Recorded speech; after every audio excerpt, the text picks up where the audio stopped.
Related అండి. నా character psychology base చేసిన టాటూ అండి. అది చక్రాస్ ఉంటాయి. So what is the thing?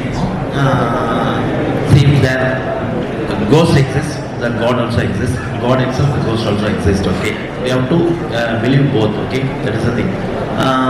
So when as a character of this ghost investigator, I want to make a differentiate. Okay, in Tamil I named it as Ruban Vaidilingam, and Telugu it is Vyoma. So some difference has to be. Even in the beginning of the movie, if you watch, there will be a Trisula Chakra will be hanging over his cheek. So I want to make the differences between good and evil, same, as well as the divine, as well as that spirits. అది గారు ghost investigator character అన్నప్పుడు దానికోసం research చేశారా, దాని గురించి ఏమైనా చదివారా, ఎలా ప్రిపేర్ అయ్యారు క్యారెక్టర్ కోసం? సో ఇలాంటి డైరెక్టర్స్తో వర్క్ చేసిన పెద్ద అడ్వాంటేజ్ ఏంటంటే రీసెర్చ్ మనం చేయాల్సిన అవసరం లేదండి. ఎంటైర్ రీసెర్చ్ పిహెచ్డి అన్నీ ఆయన చేసేస్తారు, చేసి మన చేతిలో మెటీరియల్ పెడతారు. సో అది మటుకు మనం అబ్జర్వ్ చేస్తే చాలు. That's what I did. మొత్తం చూశాను. అది ఇందాక చెప్పినట్టు ఈ కథ చదివి ఈ పారానార్మల్ ఇన్వెస్టిగేటర్ ఆ మెటీరియల్ నేను రీసెర్చ్ చేస్తున్నప్పుడు, చదువుతున్నప్పుడు, ఆ వీడియోస్ చూస్తున్నప్పుడు స్పిరిట్స్ మీద, ఎనర్జీస్ మీద నాకు నమ్మకం కలిగింది. ఉండుంటాయి అంటే కనుక కనిపించిన ఒక దేవుడిని మనం అంత నమ్మి అన్ని కోరికలు అయినా కోరుకుంటూ ఉన్నాం. అలానే కనుక కనిపించిన స్పిరిట్స్ కూడా ఉండొచ్చు, ఎనర్జీ కూడా ఉండొచ్చు అనే ఒక చిన్న నమ్మకం కలిగింది నాకు స్క్రిప్ట్. ఈ స్టోరీ మీ దగ్గరకు వచ్చినప్పుడు నాన్నగారితో ఏమైనా షేర్ చేసుకున్నారా, ఆయన ఇచ్చిన ఇన్పుట్స్ అయితే? ప్రతి కథ నేను ఇంట్లో నాన్నగారితో మాట్లాడుతున్నాను. అంటే నేను సినిమా చేస్తున్న సినిమా మటుకు కాదు, రోజు వింటున్న కథలు కూడా ఇంటికి వెళ్ళి డాడీ తోటి షేర్ చేసుకునే ఎక్స్పీరియన్స్ నాకు అదృష్టం నాకు ఉంది. అండ్ ఆయన ఒపీనియన్ అని చెప్తారు. ఈ కథకి ఆయన ఇచ్చిన opinion believe in the film maker. Vaishali అంటే మంచి సినిమా ఇచ్చారు. ప్లస్ దాని తర్వాత ఆయన చేసిన ఫిల్మ్స్ కూడా చాలా సెన్సిబుల్గా, చాలా ఆనెస్ట్గా, చాలా చాలా కష్టపడి చేశారు. సో ఆ ఒక కష్టం, ఆనెస్టీ ఉంటే ఫిల్మ్ విల్ బీ నైస్ అండి. And that's what he told me as well. Hi sir. So మీరు హీరోగా చేస్తారు, విలన్గా చేస్తారు, అంటే మిగతా హీరోస్తో కంపేర్ చేసుకుంటే మీరు ఒక వర్స్టైల్ యాక్టర్. సో అన్ని జోనర్స్ చేయగలరు. సో మీరు స్పెషల్గా హీరోగా చేసేటప్పుడు ఎంజాయ్ చేస్తారా, లేదు అంటే కనుక విలన్గా చేసేటప్పుడు ఎంజాయ్ చేస్తారా? ఏదంటే మీకు ఇష్టం, మీ పర్సనల్ చాయిస్ అనేది ఒకటి ఉంటుంది. అంటే ఎనీ క్యారెక్టర్ అండి, డిప్లొమాటిక్గా చెప్పలేదు, ఎనీ క్యారెక్టర్ ఎంజాయ్ చేస్తే మనం చేయగలుగుతాం. బట్ విలన్గా చేసేప్పుడు బౌండరీస్ ఉంటాయి. ఒక మనుషుడికి బౌండరీస్ ఉంటాయి. ఇంతే, ఇదే నీ సర్కిల్, దీని లాంగ్వేగా ఉండాలి, దీన్ని దాటి నువ్వు చేయకూడదు చెప్పి వాడికి పాలసీస్ ఉంటాయి, వాడికి ప్రిన్సిపల్స్ ఉంటాయి. అదే ఒక చెడ్డోడికి ఆ బౌండరీ దాటే వాడికి ఉండవు boundaries. So as an actor when there are no boundaries, very interesting to perform. And villains అనేది యాజ్ అ పర్ఫార్మర్ ఎక్సైటింగ్గా ఉంటుంది. But on the whole all performance are interesting. I want అంటే అప్పుడప్పుడు నేను వచ్చి కలవాలి, క్వశ్చన్స్ ఆన్సర్ చేయాలనేది నాకు చాలా చాలా ఆశగా ఉంది. But I think this year at least ఒక 4-5 ఫిల్మ్స్ రిలీజ్ ఉన్నాయి. మనం చూస్తూ ఉంటాం. మనం ఆ కన్నడంలో క్యారెక్టర్, ఇంపార్టెంట్ క్యారెక్టర్ చేస్తున్నారు. ఇప్పుడు లాస్ట్ మంత్ ఈ వీక్లో area this week Chavan cinema release అయ్యి బాలీవుడ్లో మేజర్ పెద్ద హిట్ అయింది. హిందుత్వం మూడుగా ఉంది కంట్రీ మొత్తం. చాలా మంది ఒపీనియన్ ఏంటంటే అఖండ 2లో కూడా ఆబ్వియస్గా ఎలిమెంట్స్ ఎక్కువ ఉంటాయి. So under rated pan India material అని అంటున్నారు. ఎంతవరకు correct? Under rated pan India material.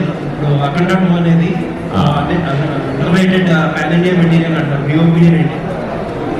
I think audience decide చేయాల్సిన విషయం అది that will be decided once the film releases అనేవాళ్ళు అనుకుంటారు. సినిమా రిలీజ్ అయిన తర్వాత మీకు కథ తెలుసు, మీరు క్యారెక్టర్ చేస్తున్నారు కాబట్టి మీకు ఒక ఫీలింగ్ ఉంటుంది. కిక్-యాస్ ఫిల్మ్ అండి ఇది. బాలయ్య గారి అంటే అఖండ 1 ఎంత పెద్ద విషయం మనందరికీ తెలుసు. అఖండ 1 టైంలో వచ్చేసి ఈ పాన్ ఇండియా ఇవన్నీ లేదు. So I think this Akhanda Thandavam వచ్చేసి చాలా పెద్ద సినిమా అవుతుందని చెప్పి మా నమ్మకం. Not because I'm acting in it or I'm part of it. The script has so much of weightage ఉంది. All the best. Thank you. Director అందరూ అబ్జర్వ్ చేస్తారు, నోటీస్ చేస్తారు, దాన్ని మెన్షన్ కూడా చేస్తారు. దానికి మెయిన్ కారణం వచ్చేసి అమన్ ఆఫ్ కోర్స్. దాని తర్వాత మా ఉదయ్ కుమార్ గారు, సౌండ్ డిజైనర్ అండ్ సచిన్, వీళ్ళందరూ కలిసి నార్మల్గా ఒక సౌండ్కి ఒక మైండ్ ఉంటుంది కదండి, దాన్ని ఇంటూ 10 times ఈ సినిమా చేశారు. సార్ ఒక విషయం నాకు చెప్పారు, ప్రత్యేక థియేటర్లో సినిమా చూసేటప్పుడు ఫస్ట్ వచ్చే 5.1 డాల్బీ డిజిటల్ ప్లాట్ఫామ్స్ వచ్చేటప్పుడు పర్ఫెక్ట్గా ఉంటాయి. స్పీకర్స్లో ఒక సౌండ్ ప్రారంభంతో మనకి బాగా వినిపిస్తుంది.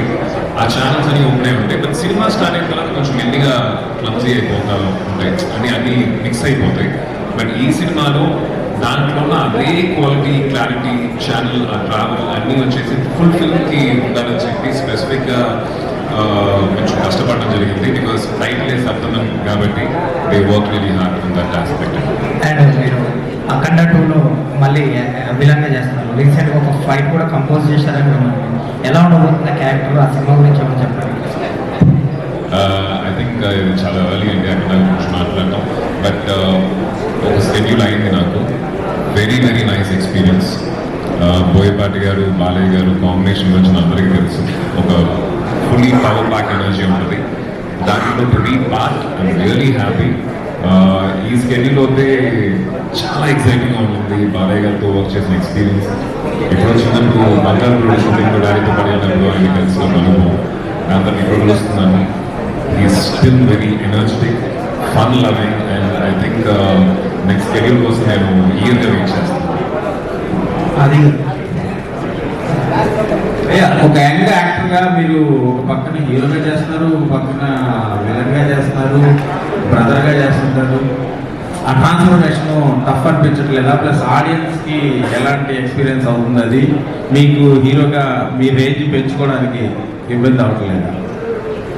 అంటే మనందరికీ వీల్ హ్యావ్ అ పర్స్పెక్టివ్ అండి, మనల్ని ఎలా చూసుకుంటున్నాం అని చెప్పి. నేను ఫస్ట్ నుంచి మృగం కావచ్చు, ఒక విచిత్రం కావచ్చు, ఒకవేళ నేను ఒక హీరో లాగా ప్రొజెక్ట్ చేసుకొని అవే చేయాలి అనుకుంటే నేను ప్రాబ్లీ అలాంటి సినిమా చేసుకునేవాడిని కాదు. ఒక యాక్టర్గా డిఫరెంట్ షేడ్స్, డిఫరెంట్ రోల్స్ చేస్తే every day shooting level excitement ఉంటుంది. And I'm really enjoying that process. I don't know, ఇప్పుడు ప్రస్తుతం నాకు ఏమనిపిస్తుందో అది చేసేస్తున్నాను. I think if you liking it I'm really happy about it. అది అంటే ఈ టైం నేను ఎప్పుడు అనుకోలేదండి. వైశాలి తర్వాత ఒక 3-4 years తర్వాత నుంచి మేము కలిసి సినిమా చేయాలని చెప్పి మాట్లాడుకుంటూ ఉండేవాళ్ళం, స్క్రిప్ట్స్ డిస్కస్ చేస్తూ ఉండేవాళ్ళం. బట్ ఇలా కుదిరింది. మరి నెక్స్ట్ సినిమా 100% త్వరగా చేస్తాం. సో అదే టెక్నికల్గా మాట్లాడుకుంటే కంజూరింగ్ లైక్ ఇంటర్నేషనల్ మూవీతో కంపేర్ చేస్తున్నారు. టెక్నికాలిటీస్ గురించి మాట్లాడుకుంటే రీక్రియేట్ చేసిన సౌండ్ కానీ, లేకపోతే అట్మాస్ఫియర్ కానీ, మూడ్ కానీ, వీటన్నింటినీ ఈ లెవెల్లో తీసుకురావడం అనేది మన బడ్జెట్స్లో చాలా కష్టం. సో ఆ టెక్నికాలిటీస్ మీద ఎంత వర్క్ చేస్తున్నారు, అది మాకు ఎంత కొత్త ఎక్స్పీరియన్స్గా మారబోతుంది. కరెక్ట్గా చెప్పారండి. అంటే మనం ఎప్పుడూ ఒక సినిమాని టెక్నికల్గా చాలా బాగుంటే విషయం కానీ, సౌండ్ కానీ, వెంటనే హాలీవుడ్ ఫిల్మ్తో కంపేర్ చేయడం అనేది సహజం, మనం నేను చేస్తాను. బట్ మనం మర్చిపోయేది ఏంటంటే వాళ్ళకున్న బడ్జెట్స్, మనకున్న బడ్జెట్స్ నేలకు ఆకాశానికి మనకు తేడా ఉంటుంది. సో ఈ బడ్జెట్లో వాళ్ళ ఒక క్వాలిటీ మనం రీచ్ అవ్వగలుగుతామంటే it's pure passion, hard work. అది మా టీంకి చాలా చాలా ఉందండి, ఎస్పెషలీ ఆ డైరెక్టర్ అండ్ హిస్ విజన్. ఆ విజన్ని విజువల్గా తీసుకురావాలంటే మంచి టీంకి అవసరం. Very hard working young boy. Second film ఆయనకి ఇది. And same editors, the entire team. I think they work really hard to see what you're seeing today on the screen.